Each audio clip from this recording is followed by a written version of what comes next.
హే హే దా phone tapping కేసులో కేసీఆర్కు SIT నోటీసులట. నందినగర్లోని ఆయన నివాసంలో అందించిన అధికారులు ఇవాళ మధ్యాహ్నం 3 గంటలకు హాజరు కావాలని ఆదేశాలు. స్టేషన్కు వచ్చినా సరే వేరే చోటైనా సరేనని వెల్లడి. నేను రాలేను, మీరే ఫామ్ హౌస్కి రండి కేసీఆర్. మున్సిపల్ ఎలక్షన్ ఉన్నందున మరో తేదీ ఫిక్స్ చేయాలని విజ్ఞప్తి. కేసీఆర్ వినతిపై నిర్ణయం. SIT chief Sajjanar. అదేదో పాట ఉంటుంది కదరా, అందాల మేడలున్నాయే సీరంచు రైకలున్నాయే, నేను రాను సిట్కి రాను. ఒక మాట అడుగుతున్నా, సిట్కి రాను అనడంలా ఇప్పుడు మళ్ళీ నేను ఏమన్నా అన్నాను, అరే నువ్వు కేసీఆర్కి సపోర్ట్ చేస్తున్నావు అన్నట్టు. సరేరా, నేను కేసీఆర్కి సపోర్ట్ చేస్తున్నా, ఒక్క నాకు కన్విన్స్ చేయండి ఆ బాంఛాను బతుకులను అడుగుతున్నా. నేను తెలంగాణ బీజేపీకి సపోర్ట్ చేద్దామని అంటే ఒకటి చూపెట్టుర్రి నాకు, ఒకటి చూపెట్టుర్రి నాకు. వీళ్ళు నాయకులు, ఇగో వీళ్ళు పనిచేస్తున్నారు, ప్రజా హితంలో పనిచేస్తున్నారు, తెలంగాణ హితంలో పనిచేస్తున్నారు, దేశ హితంలో పనిచేస్తున్నారు, దీనివల్ల చారణ లాభం ఉన్నది. ఏడున్నదిరా? అది పక్కకు పెడదాం. సెకండ్ క్వశ్చన్కి వస్తున్నా. హరీష్ రావుని పిలిచినావు, ఈ కట్టలు కట్టినావా? కేటీఆర్ని పిలిచినావు, సంతోష్ రావుని పిలిచినావు, ఇప్పుడు కేసీఆర్ చంద్రశేఖర్ రావుని పిలుస్తున్నావు.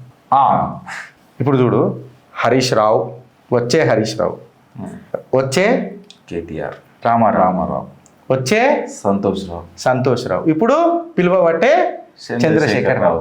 ఆధారాలు ఏమంటే రావు అంటున్నాయి కాంగ్రెస్. ఆధారాలు లేవు నువ్వు వచ్చిపో. కరెక్ట్గా చెప్తే కేసీఆర్ దీన్ని కరెక్ట్గా పసిగట్టిండు. మున్సిపల్ ఎలక్షన్స్ వస్తున్నాయని మా ప్లానింగ్ అంతా విచ్ఛిన్నం చేయనీకేనా? మున్సిపల్ ఎలక్షన్ టైంలోనే విచారణ గుర్తొచ్చింది వీళ్ళకు. మున్సిపల్ ఎలక్షన్స్ అయినాక గుర్తొస్తుంది కదా, చేసుకోవచ్చు కదా, మళ్ళీ ఎందుకు చేయలే? సిట్టు మీద ఉన్నంత ప్రేమ మేడిగడ్డ రిపేర్ చేయడానికి మాత్రం లేదు. 2 ఏళ్ళే కాంగ్రెస్ రాజకీయ పిర్రలు ఉంటాయి చూడు, అందులో పర్రెలు వస్తే తెలుస్తుంది. కరెక్ట్గా చెప్తున్నా, పడుతుంది కూడా, అది పెద్దగా అవుతుంది. మీరు రాసి పెట్టుకోండి. అసలు మీకు పబ్లిక్లో ఏ రకం ఉన్నది అన్నది మీకు అర్థమవుతలేదు. ఆయన హార్వర్డ్లో పోయి హల్వలు తింటున్నాడు. మళ్ళీ తెలంగాణ రాసిరు చూడు, తెలంగాణ గ్రోత్ మోడల్ దిక్సూచట. ఏం బంక చెక్కలు మాషపత్రి చేసిర్రని ఆయన. ప్రపంచ సుందరి పోటీలు చేస్తే వ్యభిచారం అని చెప్పి పంచాయతీ. మెస్సిని తీసుకొచ్చినావు, 100 కోట్లు చేసినావు, ఏమైందిరా అనంటే నెత్తి పీక్కుంటున్నామా? ఏం చేసిరనంటే ఎవరికి సపోర్ట్ లేదా? కరెక్టా రాను? ఏ ప్రాజెక్ట్ నువ్వు హిల్ట్ పాలసీ అని అన్నావు, అది సంకనాకిపోయా.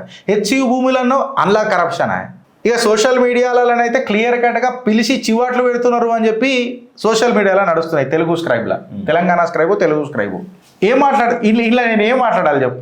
ఫోన్ ట్యాపింగు లీగలే, ఎవిడెన్స్ కలెక్ట్ చేసుడు లీగలే, కలెక్ట్ చేసిన ఎవిడెన్స్ని డ్యామేజ్ చేసుడు లీగలే. నా కాలు నా మీద వేసుకుంటే ఆడికి ఏంటంటే ప్రాబ్లము? చట్టమే చెప్పే. మీరు ఇదంతా దుడ్డు కోసం చేస్తున్నారు అబ్బే. దుడ్డు కోసం ఎక్కువ ఆశ పడకుర్రి, దొడ్డిలో మునిగిపోతారు అబ్బాయా.